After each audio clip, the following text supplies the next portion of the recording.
ఒకసారి శివుడు ధ్యానంలో ఉండగా పార్వతీదేవి సరదాగా వెళ్లి శివుడు కళ్ళు మూసింది. దీనివల్ల భూమి చాలా ఏళ్లు అంధకారంలోకి వెళ్లిపోతుంది. పరమేశ్వరుడు కోపంతో పార్వతీదేవిని శివుడి నుంచి దూరం అవ్వమని శపిస్తాడు. పార్వతీదేవి కాంచీపురంలో ఒక మామిడి చెట్టు కింద కొంత మట్టిని తీసి శివలింగం తయారు చేసి 3500 సంవత్సరాలు శివుడు కోసం తపస్సు చేసింది. పరమశివుడు పార్వతీదేవి భక్తిని పరీక్షించడానికి అక్కడ ఉండేటటువంటి వేగవతి నదిలో వరదలు వచ్చేలాగా చేస్తాడు. ఆ వరదల వల్ల పెద్ద ఎత్తున నీళ్లు పార్వతీదేవి తపస్సు చేస్తున్న ప్రదేశాన్ని ముంచబోతాయి.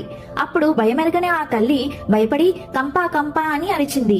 ఆ రోజు నుంచి ఆ వేగవతి నదికి కంపా నది అని పేరు వచ్చింది. కంపా నది వచ్చి శివలింగాన్ని కొట్టుకుపోతుంది అని భయపడి శివలింగాన్ని గట్టిగా కౌగిలించుకుంటుంది. ఇలా కౌగిలించుకున్నప్పుడు పార్వతీదేవి యొక్క కంకణముల ముద్రలు శివలింగం మీద పడ్డాయి. ఇప్పటికీ కాంచీపురంలో ఏకాంబరేశ్వర స్వామి విగ్రహం మీద ఈ ముద్రలు ఉన్నాయని చెప్తుంటారు. ఓం నమ